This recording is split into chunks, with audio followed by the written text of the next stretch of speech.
Hello everyone, welcome to my channel Hummingbird classes. हमारे यहाँ पर आधुनिक भारत की संपूर्ण सीरीज चल रही है, जिसके अंतर्गत 13th लेक्चर ऑलरेडी कंप्लीट हो चुके हैं। ये हमारा 14th लेक्चर होगा, जिसमें हम लोग समझेंगे सविनय अवज्ञा आंदोलन के बाद की वस्तुस्थितियों के बारे में। तो ये वीडियो आपके लिए इम्पोर्टेंट है, आपके लिए ही है। अगर आप प्रिपेयर करते हैं सिविल सर्विसेज के लिए या आप प्रिपेयर कर रहे हैं आने वाली परीक्षाओं बीईओ, आरओ जैसे एग्जाम के लिए, तो चलिए देरी ना करते हुए वीडियो को स्टार्ट कर देते हैं। जैसा कि हमने आपको बताया, आज का हमारा टॉपिक है future strategy after civil disobedience movement. सविनय अवज्ञा आंदोलन के बाद की क्या रणनीति हो, उसके बारे में क्या क्या डिबेट्स हुई, ये सबको आज हमें यहाँ इस टॉपिक के अंतर्गत समझना है। सबसे पहले हम लोग समझेंगे बैकग्राउंड एज ऑलवेज। तो यहाँ पर Following the withdrawal of the civil disobedience movement, there was a two-stage debate on the future strategy of nationalist. तो यहाँ पर जब सविनय अवज्ञा आंदोलन हम लोगों ने समझा था पिछले लेक्चर्स में कि 1934 में गांधी जी सविनय अवज्ञा आंदोलन को वापस ले लेते हैं, तो यहाँ पर दो प्रकार की डिबेट होती है, दो स्टेज में यहाँ पर डिबेट होती है कि आगे की रणनीति क्या होनी चाहिए। पहले स्टेज की रणनीति को हम लोग सबसे पहले समझेंगे। यहाँ पर तीन पर्सपेक्टिव उभर के आते हैं, तीन प्रकार की विचारधारा उभर कर आती है। पहला एक वर्ग था जो कि मानता था कि हमें कंस्ट्रक्टिव वर्क में लग जाना चाहिए, जैसा कि गांधी जी का मानना है। There should be constructive work on Gandhian lines, एक थॉट ये उभरा। दूसरा थॉट उभरता है there should be a constitutional struggle and participation in election to the central legislature. ये विचार उभरता है कि हमें संवैधानिक संघर्ष की रणनीति अपनानी चाहिए और जो चुनाव होने वाले हैं सेंट्रल लेजिस्लेचर में, उसमें हमें पार्टिसिपेट करना चाहिए। इन लोगों ने आर्ग्यूमेंट दिए कुछ, वो समझ लेते हैं। इन्होंने बोला कि in a period of political apathy, election and council work could be utilised to keep up the political interest and morale of the people. तो ऐसी जो राजनीतिक रूप से निष्क्रियता का दौर है, ऐसे में जो चुनाव है और जो काउंसिल में जाकर काम करने की जो बात है, ये हमारे जो राजनीतिक हितों को मतलब साधने में फायदेमंद रहेगी। राजनीतिक जो हमारे हैं इससे सार्थक होंगे, साथ ही साथ जो लोग जनता है, उनका भी मनोबल बना रहेगा, ऊंचा रहेगा। ये बात बोलते हैं। दूसरा बोलते हैं participation in election and council work did not amount to faith in the constitutional politics. उन्होंने बोला कि हम अगर चुनाव में पार्टिसिपेट कर रहे हैं या काउंसिल वर्क में जा रहे हैं, तो इसका ये मतलब कतई नहीं है कि हम यहाँ पर संवैधानिक राजनीति का समर्थन कर रहे हैं या हमारा उसमें विश्वास है, ऐसा नहीं है। तो फिर कैसा था? Another political front would help build up Congress and prepare the masses for the next phase। इन्होंने बोला कि यहाँ पर एक हमें अलग राजनीतिक जो मंच है वो प्राप्त होगा, जिससे हम लोग कांग्रेस को मजबूत कर सकेंगे और जो जनता है उसे अगले चरण की संघर्ष के लिए तैयार कर सकेंगे। एक ऐसा मंच हमें प्राप्त होगा जहां से हम काम करके कांग्रेस को बनाए रख सकेंगे जनता के बीच, और जो जनता है उसको अगले चरण के संघर्ष के लिए तैयार कर सकेंगे। This approach would give the Congress a certain amount of Prestige and confidence. तो इससे जो कांग्रेस के लोग थे उनमें एक प्रकार का कॉन्फिडेंस उभर कर आता है, मनोबल उनका ऊंचा हो जाता है। And a strong presence in council would serve as an equivalent to the movement. तो उन्होंने बोला कि ऐसा करने से हमारे अंदर एक कॉन्फिडेंस जागेगा और जनता का भी हमारे ऊपर भरोसा जाएगा। तो हम एक मजबूत अपनी उपस्थिति दर्ज कराएंगे काउंसिल में, जो क्या काम करेगी, serve as equivalent to the movement, जो कि मूवमेंट को हमें बरकरार रखने में फायदेमंद साबित होगी। तो ये सारी बातें उन्होंने यहाँ पर दोहराई। लेकिन यहाँ पर एक और डिबेट था। एक हमने क्या समझा, कंस्ट्रक्टिव वर्क, जो बोला कि गांधीनियन लाइन पे करेंगे। दूसरा हमने ये सब समझे कि जो ये बोलते हैं कि हमें इलेक्शन में पार्टिसिपेट करना है, काउंसिल वर्क करना है, ये बातें थी। एक तीसरा वर्ग था जो कि लेफ्टिस्ट वर्ग था, जो वामपंथी वर्ग था। ये क्या बोलता है, a strong leftist trend with in the Congress. ये कांग्रेस के भीतर ही कुछ लोगों का एक समूह था, जिसमें मुख्य रूप से कौन कौन लोग थे, रिप्रेजेंटेड बाय नेहरू, वाजा, critical of both constructive work and council entry. तो जो ये नेहरू इसको हेड करते थे, इसमें सारे और भी अन्य लोग थे, सुभाष चंद्र बोस लोग थे। तो ये बोलते हैं कि हमें कंस्ट्रक्टिव वर्क और काउंसिल एंट्री दोनों हमें नहीं चाहिए, ना ये अच्छा है ना ही यही अच्छा है। In place of the suspended civil disobedience movement as that would side track the political mass action. तो इन्होंने बोला कि जो राजनीतिक रूप से जो मास का एक्शन है, लोगों को जोड़ने का है, जो हमारे संघर्ष की रणनीति है, ये उससे साइड ट्रैक हो जाने की बात है। कि हमारा आंदोलन है संघर्ष करने का, और यहाँ पर एक प्रकार से अगर आप रचनात्मक कार्य करते हैं तो भी, और अगर आप काउंसिल एंट्री का मुहिम चला रहे हैं, तो दोनों ही केसेस में हम अपने जो मार्ग है हम उससे भटक रहे हैं। ऐसा हमें नहीं करना है। And divert attention from the main issue. तो ये यहाँ से ऐसा करने का मतलब है कि हमारा जो मुख्य मुद्दा है हम उससे भटक रहे हैं, जो कि हमारा क्या है, स्ट्रगल अगेंस्ट कॉलोनिज्म। जो उपनिवेशवाद के विरोध में हमारा जो रणनीति है, उससे हम लोग भटकते दिखाई दे रहे हैं। ये दोनों रणनीतियां नहीं सही है। इस बारे में नेहरू जी के विचार क्या थे ये देख लेते हैं। Nehru set the basic goal before Indian people as before people of the world is the abolition of capitalism and establishment of socialism. तो यहाँ पर नेहरू जी बोलते हैं कि जो हमारा जो मुख्य गोल है, हमारा जो मुख्य उद्देश्य है भारतीय लोगों का, वो है कि जो विश्व के लोग हैं उनके सामने हम कैपिटलिज्म का अंत करें। कैपिटलिज्म क्या? पूंजीवाद। पूंजीवाद का हम अंत करें और एक समाजवाद की स्थापना करें। समाजवाद जहाँ पर सभी समान हो, कोई किसी का शोषण ना करता हो, ऐसे समाज की स्थापना करना ही हमारा भारतीयों का एक उद्देश्य है। Nehru opposition to struggle truth struggle strategy. हमने आपको पिछले किसी लेक्चर में बताया था कि जो गांधी जी थे इनका एक थ्योरी होता था जिसको बोलते हैं स्ट्रगल ट्रूथ और स्ट्रगल थ्योरी। तो इसमें होता क्या है कि हम एक बार संघर्ष करेंगे स्ट्रगल, उसके बाद एक शांति का दौर आएगा जिसको बोल सकते हैं हम लोग ट्रूथ, संघर्ष या हिंदी में विराम, फिर से स्ट्रगल शुरू होगा। ऐसा क्यों कहते थे गांधी जी? इनका मानना था कि जो जनता है उसकी जो बलिदान की शक्ति है वो कार्यकर्ताओं के समान असीमित नहीं है, बल्कि एक सीमा तक ही है, सीमित है। ऐसी स्थिति में उनका मानना था कि कोई भी आंदोलन अनंत काल तक नहीं चलाए रखा जा सकता, उसको बीच बीच में एक पॉज देना चाहिए, जिसको कि ट्रूस बोलते थे, विराम बोलते थे। दूसरी ओर जो नेहरू जी थे इनका मानना था कि हमें क्या करना चाहिए, डायरेक्ट हमें स्ट्रगल विक्ट्री वाला कॉन्सेप्ट इनका होता था कि हम संघर्ष ही करते रहेंगे, स्ट्रगल करते रहेंगे जब तक हमें स्वतंत्रता नहीं मिलती। यहाँ पर स्वतंत्रता के एहसास से क्या है कि कोई भी चीज जिसके लिए हम प्राप्ति करना चाह रहे हैं उसके लिए निरंतर संघर्ष करते रहेंगे जब तक कि हमें उसमें विक्ट्री हासिल नहीं हो सकती। तो यहाँ पर SV वाला फॉर्मूला नेहरू जी देते हैं। Congressmen led by Gandhi believed that a mass phase of movement struggle phase had to be followed by a phase of reprieve truce phase। जैसा कि मैंने आपको बताया कि एक बार हमारा संघर्ष का चरण आएगा, उसके बाद एक विराम का दौर आएगा।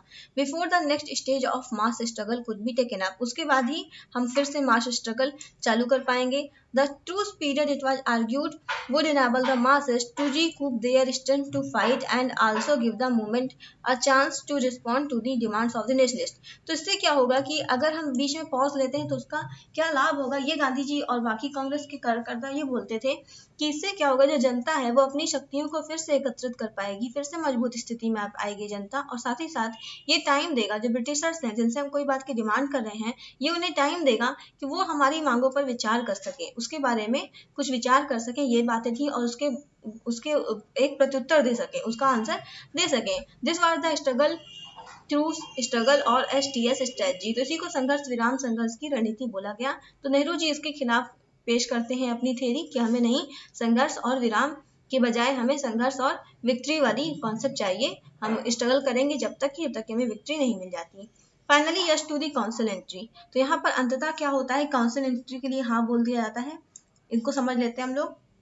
इन May 1934 the All India Congress committee, Akhil Bharatiya जो कांग्रेस कमेटी थी 1934 में, उसकी मीटिंग होती है पटना में, met at Patna to set up the parliamentary board. तो यहाँ पर पार्लियामेंट्री बोर्ड का गठन होता है to fight election under the aegis of Congress itself. तो यहाँ पर बात होती है कि कांग्रेस के भीतर से ही चुनाव लड़ने की बात होगी, ये बातें होती हैं। In the election to the Central Legislative Assembly held in November 1934, the Congress captured 45 out of 75 seats reserved for the Indian।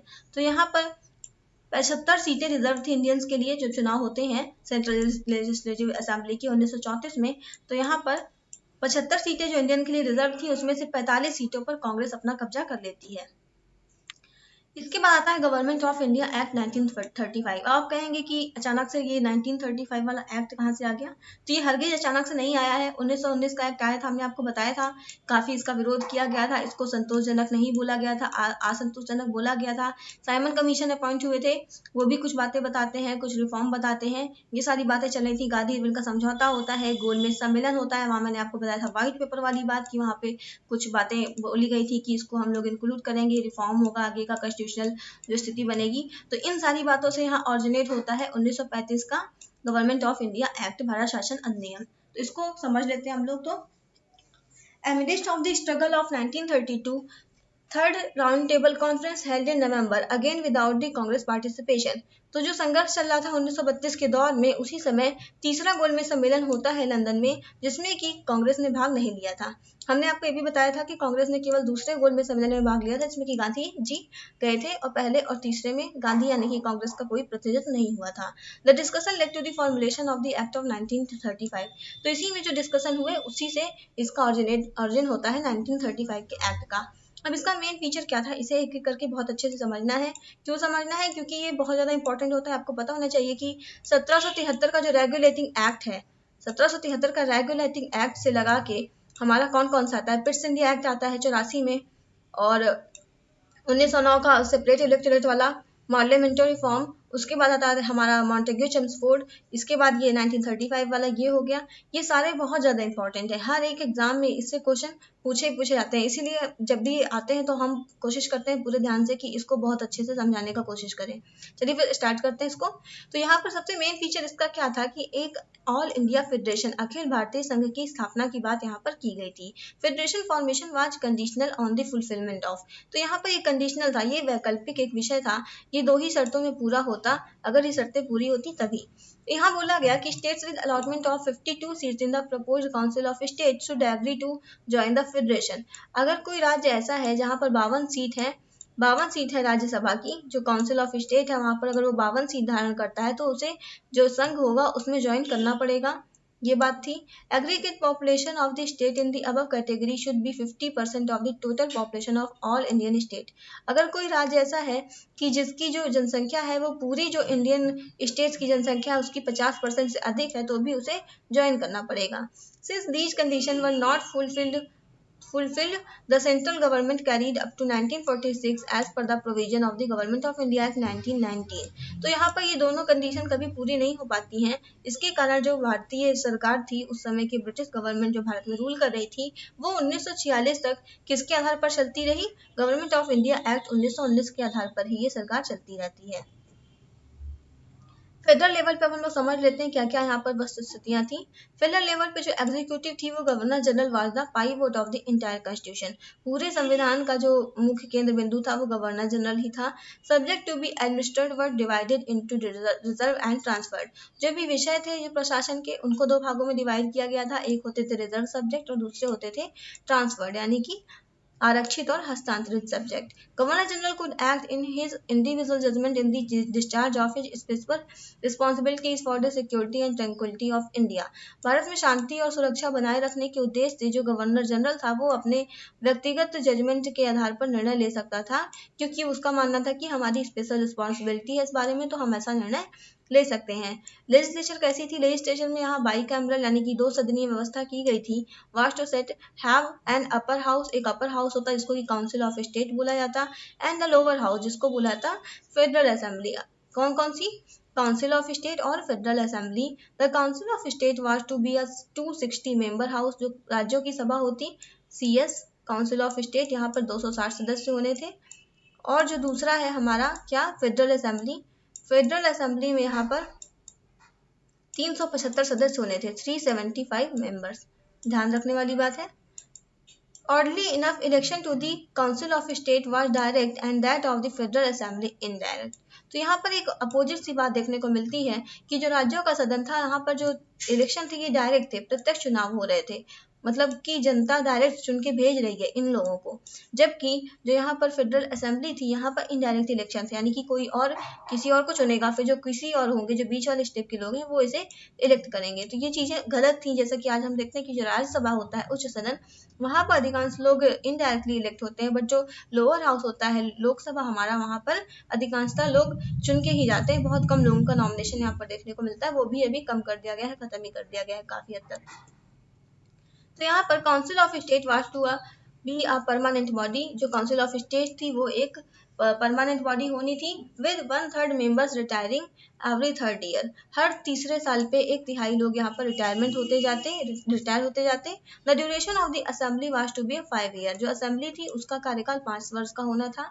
3 list of the legislation purposes were to be federal, provincial and concurrent. तो 3 प्रकार की यहाँ सूचियां होती हैं, एक होती है संघ सूची और एक होती है प्रांतों की जो होती है, और तीसरी थी हमारी संवर्ती सूची। 3 प्रकार की लिस्ट बनाई जाती हैं। Members of the federal assembly could move a vote of non confidence against minister. तो यहाँ पर जो फेडरल असेंबली के जो सदस्य थे वो यहाँ पर एक अविश्वास प्रस्ताव पारित कर सकते थे मंत्रियों के विरुद्ध। Council of state could not move a vote of non confidence, तो यहाँ पर जो काउंसिल ऑफ स्टेट था वहां पर इसे पारित नहीं किया सकता था, नो कॉन्फिडेंस को वहां पर पारित नहीं किया सकता था। System of religion based and class based electorate was further extended, जो धर्म आधारित और वर्ग आधारित जो निर्वाचन की प्रणाली थी इसको यहाँ पर और विस्तारित किया गया था। 80% of the budget was non votable, 80% budget पर अभी भी वोटिंग का प्रावधान नहीं किया गया था। Governor general had residuary power, जो अवशिष्ट शक्तियां थी वो गवर्नर जनरल में निहित थी। ये क्वेश्चन पूछा गया था हमारा 2018 वाले यूपीएससी पीटी में। यूपीएससी पीटी में पूछा गया था कि जो 1935 का एक्ट था उसमें गवर्नर जनरल उसमें पूछा गया था कि जो अवशिष्ट शक्तियां थी वो किस में नहीं थी, तो आंसर था गवर्नर जनरल में। प्रोविंशियल ऑटोनॉमी, अब यहाँ पर है कि प्रांतीय स्वायत्ता, किस प्रकार की प्रांतीय सत्ता यहाँ पर प्रदान की गई थी। प्रोविंशियल ऑटोनॉमी रिप्लेस डायरकी, जो यहाँ पर द्वैध शासन की प्रणाली अभी तक चली आ रही थी 1919 के एक्ट के बाद से, तो यहाँ पर इसको रिप्लेस कर दिया जाता है प्रोविंशियल ऑटोनॉमी के द्वारा। Provinces were granted autonomy and separate legal identity, तो यहाँ पर जो राज्य होते थे इन्हें एक स्वायत्ता प्रदान की गई और एक अलग से विधिक पहचान भी प्रदान करी गई। Provinces were freed from the superintendence and direction of the secretary of state, तो यहाँ भारत सचिव का जो दिशा निर्देश था और उसकी जो अधीनता थी उससे कहीं काफी हद तक राज्यों को मुक्त कर दिया गया। Provinces henceforth derive their legal authority directly from the British Crown, तो इस स्थिति में जो राज्य होते थे वो प्राप्त करते थे अपनी लीगल अथॉरिटी को डायरेक्ट ब्रिटिश क्राउन से, ना कि किसी भारत सचिव या गवर्नर जनरल जैसे लोगों से। Provinces were given independent finance power and resources, राज्यों को अलग से जो मतलब स्वतंत्र रूप से यहाँ पर विधिक शक्तियां और जो पावर है और जो रिसोर्स है, जो स्रोत तक पहुंच है, ये प्रदान की गई थी। Provincial government could borrow money on their on security, अपनी खुद की जो प्रतिभूतियां हैं उसके आधार पर ये लोग मनी भी बोरो कर सकते थे। कौन? जो राज्य होते थे, प्रोविंसेस। अब यहाँ की एग्जीक्यूटिव कैसी थी ये समझ लेते हैं, राज्यों की executive. Governor was to be the crown nominee, crown का नॉमिनी होता गवर्नर, जैसा हमने डिस्कस किया, and representative of to exercise authority on the king's behalf in a province, तो ये किंग के बिहाफ पर यहाँ पर राज्यों में अपना प्रशासन चलाता। Governor was to have a special power regarding minorities, कुछ मामले में इसको विशेष अधिकार प्राप्त है, जैसे कि minority right of civil servant, law and order, British business interest, particularly excluded area, princely state etc, तो इन सारी बातों पर इसे विशेष अधिकार प्राप्त थे। गवर्नर को take over and indefinitely run administration, तो ये जो है एडमिनिस्ट्रेशन को, प्रशासन को टेक ओवर कर सकता था गवर्नर और अनंत काल तक चला भी सकता था। लेजिस्लेचर कैसी थी राज्यों में ये देख लेते हैं।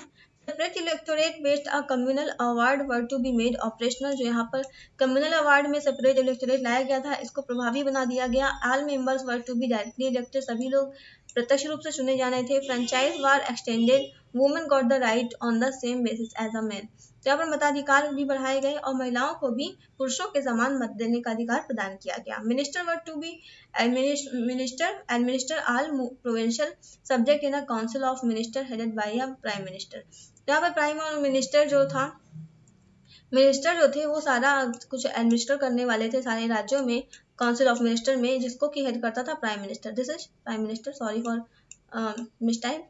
तो यहाँ पर प्राइम मिनिस्टर एक हेड करता राज्यों में और जो कि सारे को हेड करने वाला था, बाकी काउंसिल ऑफ मिनिस्टर एक होती थी उसको की हेड करता था PM. Minister were made answerable to and removable by the adverse vote of the legislature, तो इनको उत्तरदायी बनाया गया था और इनको हटाया भी जा सकता था लेजिस्लेचर से। Provincial legislature could legislate on subject in provincial and concurrent list, तो जाहिर सी बात है ये अपने जो कानून है कौन कौन से कानून बना सकती थी, उन विषयों पे जो राज्य सूची में थे और जो समवर्ती सूची में थे। 40% of the budget was still not votable, तो राज्यों में यहाँ पर तब भी 40% जो बजट जो था वो वोट करने लायक नहीं था, उस पर इनका जो था वो अधिकार पूरी तरीके से नहीं था। गवर्नर को refuse assent on the offer bill, तो गवर्नर किसी बिल पर अपनी जो एसेंट है वो देने से रोक सकता था। प्रोम्युलेट ऑर्डिनेंसेस, तो यहाँ पर अध्यादेश जारी कर सकता था। इनैक्ट गवर्नर एक्ट, गवर्नर के जो एक्ट है उनको प्रभावी करने की भी शक्ति गवर्नर रखता था। ये सारी बातें थी। अब हम लोग इसका इवैल्यूएशन करते हैं, मूल्यांकन करते हैं। Numerous safeguard and special responsibilities of the governor general worked as parts in the proper functioning of the act, तो यहाँ पर कई प्रकार के सेफ गार्ड और विशेष प्रकार के उत्तरदायित्व, सो कॉल्ड विशेष प्रकार के उत्तरदायित्व जो थे, तो वो कहीं ना कहीं इस एक्ट को जो प्रॉपर फंक्शनिंग को बाधित करते थे। In provinces governor still had extensive power, जो राज्य थे उसमें गवर्नर के पास अभी भी असीमित शक्तियां थी। The act enfranchised 14% of the British Indian people। यहाँ पर 14% लोगों को मताधिकार यहाँ पर देखने को मिलता है। Extension of the system of communal electorate and representation of the various interest promoted separatist tendencies which culminated in the partition of India. तो यहाँ पर कम्युनल इलेक्टोरेट जो था और जो रिप्रेजेंटेशन था, जो जनता थी, representation of the various interest, अलग अलग लोगों के हितों को ये जो करा गया यहाँ पर, जिससे कि यहाँ पर एक अलगाववादी टेंडेंसी यहाँ पर उभर के आती है, जो कि अंततः भारत के विभाजन में उत्तरदायी होती दिखाई देती है। ये भी बातें थी इससे। The act provided a rigid constitution. तो यहाँ पर एक अनम्य प्रकार का संविधान, जो कह सकते हैं हम लोग की कड़ा संविधान था, वो लाया गया। With no possibility of internal growth, जिसमें बाद में मतलब सुधार करना और खुद से उसको बदलना उसको कठिन था। जैसे कि हमारे यहाँ बोला था कि हमारा जो कठोर और लचीला दोनों है, कि इसको चेंज करना कठिन भी है और आसान भी है, कुछ मामलों में इजी है, कुछ मामलों में टफ है। Right of amendment was reserved with the British parliament. जो ब्रिटिश संसद थी बस वही इस संविधान में परिवर्तन कर सकती थी। ये बातें थी। Long term British strategy. तो अब इसके बाद से क्या क्या रणनीतियां यहाँ पर ब्रिटिश की होती है हमारे भारत के शासन के बारे में, भारत के कांग्रेस के बारे में क्या क्या रणनीति होती है उसे समझते हैं। Suppression could only be a short term tactics. इन्होंने सोचा कि अगर हम किसी आंदोलन को दबाने का प्रयास करते हैं तो एक सीमित समय के लिए ये ठीक है, लंबे समय के लिए ठीक नहीं है। In the long run the strategy was to weaken the nationalist movement and to integrate large segment of the movement into colonial constitutional and administrative structure. लंबे समय में हमें क्या करना होगा, अगर हमें राष्ट्रवादी आंदोलन है उसको तोड़ना है तो हमें इंटीग्रेट करना होगा बड़े समुदाय को, भारत के बड़े समुदाय को हमें उपनिवेशवादी, संवैधानिक और जो प्रशासनिक स्ट्रक्चर है उसमें इंक्लूजन करना होगा उसका। Reforms would revive the political standing of the constitutionalist, liberal and moderates who had lost public support during the civil disobedience movement। तो जो रिफॉर्म है, जो 1945 रिफॉर्म ये मान लीजिए लाते हैं, तो इनका मानना था कि इससे क्या होगा, जो लिबरल लोग हैं, जो संवैधानिक तरीके से चल रहे हैं, ये कहीं ना कहीं थोड़ा सा मंद हो जाएंगे। क्यों? क्योंकि इन्हें लगेगा कि हमारी कुछ मांगे मांग ली गई हैं, कुछ बातें यहाँ पर बदल गई हैं, हमारी कुछ मांग मान ली गई है। तो ऐसी बातें होती हैं। तो इस केस में क्या होता है कि जब ऐसा होगा तो जो दूसरा समुदाय है, जो हमारा गरम दल के लोग हैं, तो उसे हम लोग सप्रेस कर लेंगे, उसे हम लोग हिंसा द्वारा दमन है वैसी रणनीति से उसे दबा लेंगे। Repression earlier and reforms now would convince a large section of congressmen of the ineffectiveness of extra legal struggle। तो यहाँ पर पहले वालों को रिप्रेशन करना और रिफॉर्म करना, पहले एक बार रिप्रेस करना, उसके बाद एक रिफॉर्म दे देना। समझ रहे हैं आप? पहले आप दमन कर दीजिए, उसके बाद बोलिए अच्छा ले लो टॉफी चॉकलेट, जाओ खेलो। तो ऐसे करके क्या होगा कि एक प्रकार से यहाँ पर जो एक्स्ट्रा लीगल स्ट्रगल है उसको इन लोग रोकने में सक्षम हो जाएंगे, ऐसा ब्रिटिशर्स की पॉलिसी बनती है। Once congressmen tested power, they would be reluctant to go back to the politics to sacrifice। इन्होंने ये भी सोचा कि अगर कांग्रेस के लोग यहाँ पर चुनाव लड़ के अंदर जाते हैं, अगर ये शक्ति का आनंद एक बार ले लेंगे, इसको टेस्ट कर लेंगे, तो ये दोबारा से नहीं जाएंगे बलिदान की रणनीति की ओर। जो इनकी राजनीति चल रही थी कि बलिदान करने का, जेल भरने का, तमाम प्रकार की जो रणनीतियां हैं, ये उसको फॉलो करने में नहीं जाएंगे। कहीं ना कहीं ये लोग आनंदित होकर इसी में कंटिन्यू करने का कोशिश करेंगे कि हम संवैधानिक तरीके से ही चलें। Reforms could be used to create dissensions within the Congress. तो इससे लोग जो कांग्रेस है इसके भीतर ही विभाजन उत्पन्न हो जाएगा। Right wing to be placated through constitutional concession and radical leftist to the crust through police measures. जैसा कि मैंने आपको बताया कि जो सुधार है उसके नाम पे हम लोग कॉन्स्टिट्यूशनल जो कंसेशन है कुछ दे देंगे, किसको, लिबरल्स को, राइट विंग वालों को, और जो रेडिकल विंग वाले हैं इन्हें हम लोग पुलिस के द्वारा दमन से यहाँ पर इनको ठीक कर लेंगे। Provincial autonomy would create powerful provincial leader. इन्होंने ये भी सोचा कि जब प्रांतों में हम स्वायत्ता देंगे तो क्या होगा कि कुछ नेता जो है वो प्रांतीय स्तर पर उभरेंगे, जिससे कि कांग्रेस भी जो है वो कहीं ना कहीं उलझ जाएगी। उसके भी कैंडिडेट यहाँ पर छित विचित होता है ना कि पावर को कमजोर करने वाली बात, केंद्रीकरण को कमजोर करने वाली बात, तो ऐसा इन्होंने सोचा। Provincial autonomy would create powerful provincial leader who would gradually become autonomous centre of the political power. तो ये भी शक्तियों के अपने स्वतंत्र केंद्र के रूप में तमाम सारे नेता क्षेत्रीय स्तर पर उभरेंगे। ये सारे विचार आते हैं इनके ब्रिटिश के दिमाग में। नेशनलिस्ट रिस्पॉन्स, तो इसका जो राष्ट्रवादी प्रतिक्रिया थी वो क्या आती है ये देखते हैं। The 1935 act was condemned by nearly all section and unanimously rejected by the Congress. तो यहाँ पर सभी लोगों के द्वारा इसका विरोध किया जाता है और पूरी ही एक मत से कांग्रेस इसको अस्वीकार कर देती है। अब दूसरा स्टेज की बात होती है कि दूसरा चरण आता है कि अब क्या किया जाना चाहिए 1935 के एक्ट के बाद। तो यहाँ पर डिवाइडेड ओपिनियन फिर से देखने को मिलता है। जो जवाहरलाल नेहरू थे, सुभाष चंद्र बोस एंड कांग्रेस सोशलिस्ट, जो कांग्रेस में भी समाजवादी प्रकृति के लोग थे और कम्युनिस्ट जो लोग थे, इन सब ने अपोज किया किसे, to office acceptance and thereby in the working of the act 1935 act, because they argue that it would negate the rejection of the act by the nationalist. तो उन्हें बोला कि हम इसमें पार्टिसिपेट करना नहीं ठीक है, अपोज टू ऑफिस एक्सेप्टेंस, की यहाँ पर ऑफिस एक्सेप्ट करना नहीं ठीक है, क्योंकि इसका मतलब होगा कि आप स्वीकार कर रहे हो 1935 के एक्ट को, जो कि हम कर नहीं रहे हैं, तो ये कहीं ना कहीं गलत है, हमें ऑफिस स्वीकार नहीं करना चाहिए।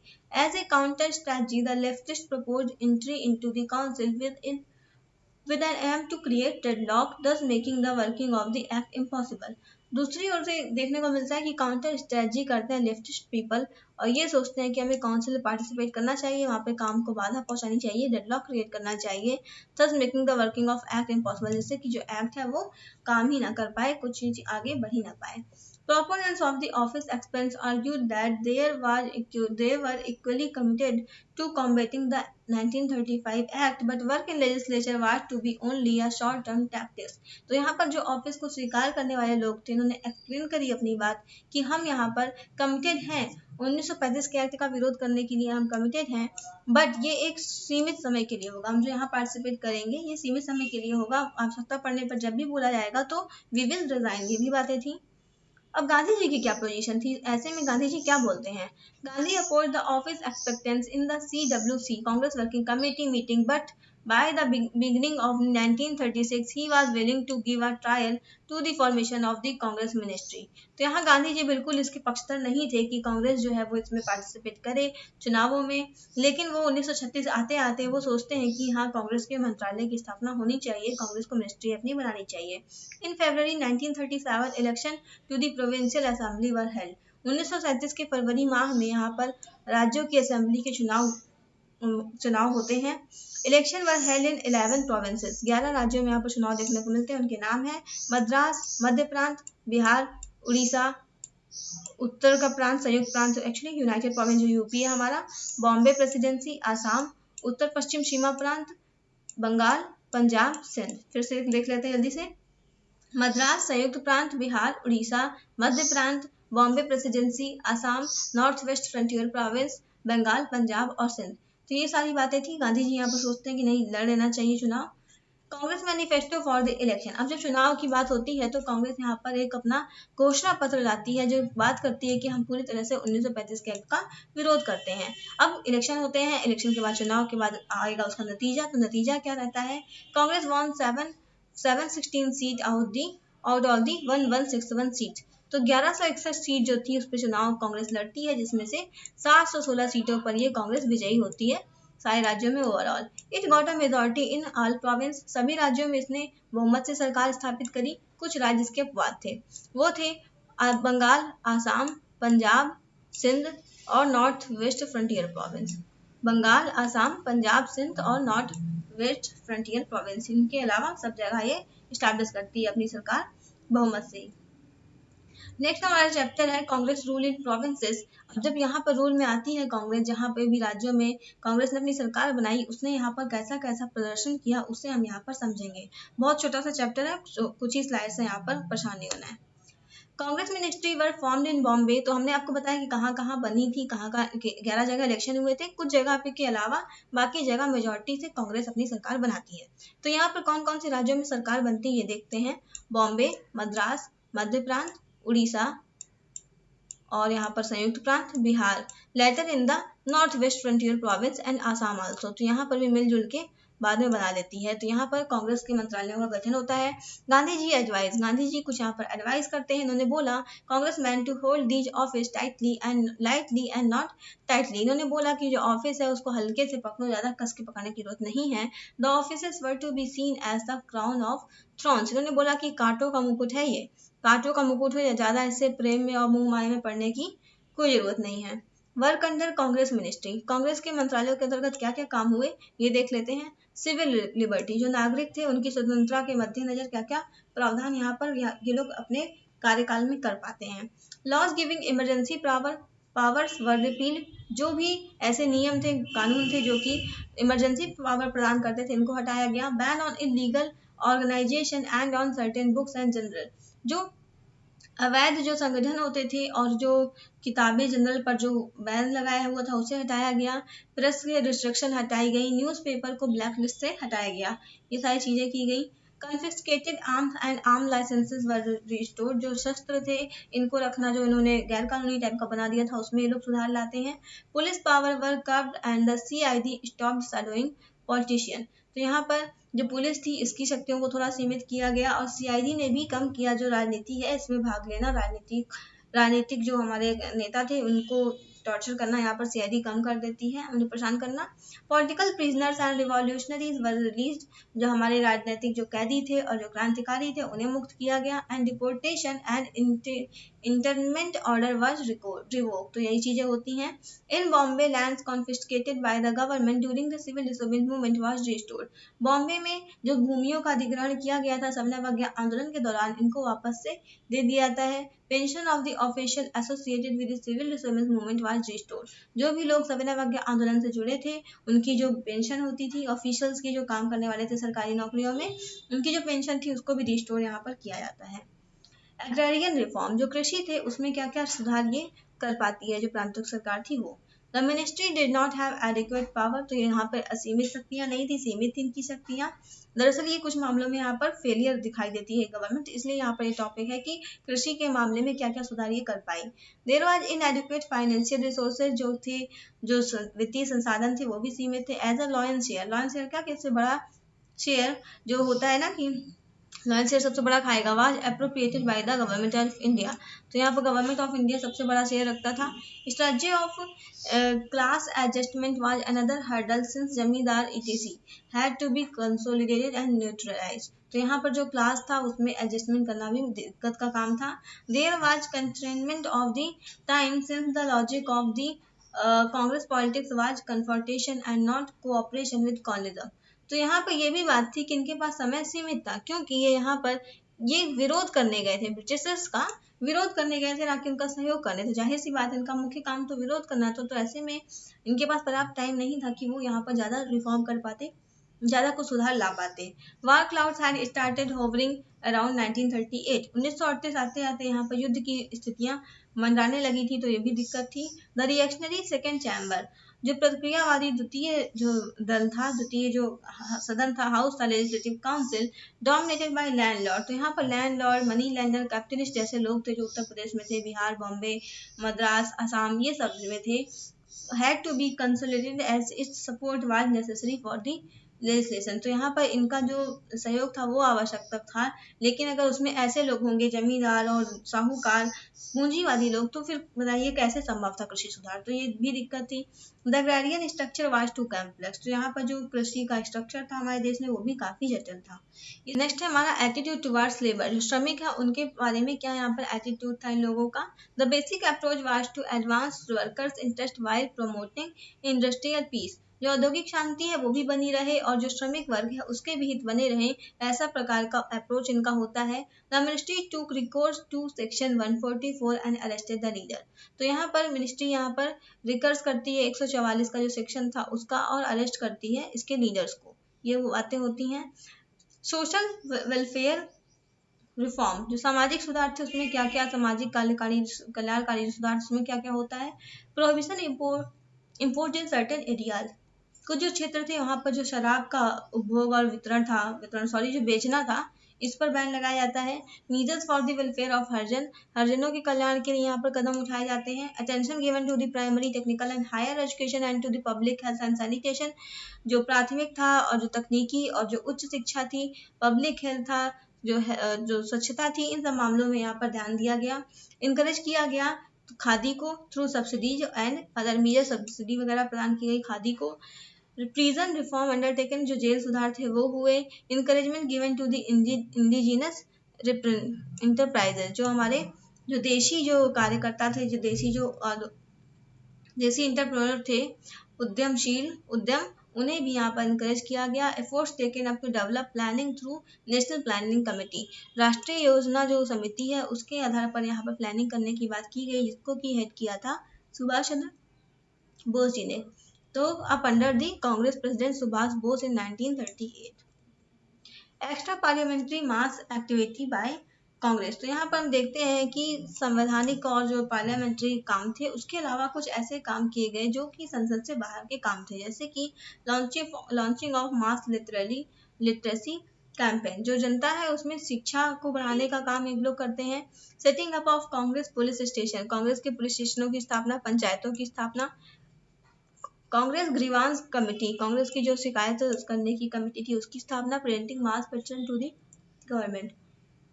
स्टेट्स पीपल मूवमेंट, जो राज्यों में जो है जनता उनके भी जो हित है उनकी जो बातें हैं उसे भी सामने लाने का काम भी लोग करते दिखाई देते हैं। इसको इवेल्युएट करते हैं हम लोग, इनका जो काम था। दरअसल ये लोग बस 28 महीने की सरकार बना पाते हैं। The 28 month Congress rule was also significant for the following reason, किन किन कारणों से महत्वपूर्ण रहता है। The contention that Indian self government was necessary for radical social transformation got confirm, तो इससे सिद्ध हो गया कि रेडिकल लेवल पे मतलब व्यापक लेवल पे जो सामाजिक ट्रांसफॉर्मेशन है उसके लिए हमारा इंडियंस का सेल्फ रूल जरूरी है, कि हम अपना शासन स्वयं करें, कोई और हमारे ऊपर रूल करेगा तो हम यहाँ पर डेवलप नहीं कर पाएंगे, ये बातें सिद्ध हो जाती हैं। Congressmen demonstrated that a movement could use state power to further its ends without co-opted, तो यहाँ पर जो कांग्रेस के सदस्य थे वो बोलते हैं कि कांग्रेस जो मूवमेंट है वो स्टेट कर सकता है पावर को to further ends, to further it ends without being co-opted, तो यहाँ पर जब साथ में करेंगे तभी यहाँ पर चीजें ठीक से हो पाएंगी, जो अगर हम सहयोग करते हैं कुछ मामलों में तो वो चीजें थी। The ministries were able to control communal revolt, तो यहाँ पर जो सांप्रदायिक दंगे थे कई बार हो जाते हैं तो उसको भी रोकने में जो मिनिस्ट्रीज थी वो सफल होती हैं। Moral of the bureaucracy came down, जो ब्यूरोक्रेसी के जो लोग थे जिसमें अधिकांशतः ब्रिटिश होते थे तो इनका मोरल काफी हद तक यहाँ पर डाउन हो जाता है, मनोबल इनका कमजोर हो जाता है। Council work have neutralise many erstwhile hostile animals, जैसे कि लैंडलॉर्ड, तो यहाँ पर जो काउंसिल वर्क था उसने इन लोगों को सीमित करने में सहयोग प्रदान किया। जो लैंडलॉर्ड जैसे जो जनता को टॉर्चर करने वाले लोग थे, उनका शोषण करने वाले लोग थे, उसको ये लोग सीमित करते हैं। People were able to perceive the shape of the things to come if independence was known, तो जनता इसमें इमेजिन कर पाई कि अगर हमें स्वतंत्रता मिल जाएगी तो हमें वास्तव में क्या मिलेगा, कैसा होगा सेल्फ रूल, कैसे होगा वो स्थिति जब हम खुद अपने देश पे शासन करेंगे, हम खुद अपने लिए लॉ बनाएंगे, ये सारी बातें जनता महसूस कर पाती है। इसके बाद administrative work by Indian further weakened the myth that Indian were not fit to rule, तो यहाँ पर जो प्रशासनिक कार्य भारतीयों द्वारा किए गए इससे ये भी सिद्ध हो गया कि जो भारतीय हैं वो रूल करने के लिए अनफिट नहीं है, ऐसा बोलना जो था कि वो गलत था, हम पूरी तरह फिट हैं, हम अपना रूल खुद कर सकते हैं। The Congress ministry resign in October 1939, October 1939 में यहाँ पर जो कांग्रेस का जो मंत्रालय थे ये सारे रिजाइन कर देते हैं। क्यों? क्योंकि यहाँ पर आउटब्रेक हो गया था सेकेंड वर्ल्ड वार का, तो यहाँ पर ये लोग विरोध दर्ज करते एक प्रकार से कि हमें इसमें पार्टिसिपेट नहीं करना है। तो ऐसी सारी वस्तुस्थितियों में कांग्रेस यहाँ पर 1939 में रिजाइन कर देती है। तो इस प्रकार से यहाँ पर 28 माह की सरकार का निर्माण हुआ था। इसने क्या क्या किया वो सब हमने यहाँ पर समझा। नेक्स्ट हमारा टॉपिक होगा nationalist response in the wake of the world war second, द्वितीय जो विश्व युद्ध होता है तो उसमें जो हमारे राष्ट्रवादी थे उनका क्या यहाँ पर रिस्पॉन्स था। ये वीडियो अभी यहीं तक है, दैट इज फॉर इट। तो यहाँ पर आपको चैनल को सब्सक्राइब करना है और वीडियो को लाइक करना है, लाइक एंड शेयर करना है, दो काम जरूर से करने हैं, कम से कम कुछ लोगों को तो आप शेयर करें। और फिर चलिए, thanks for watching, take care.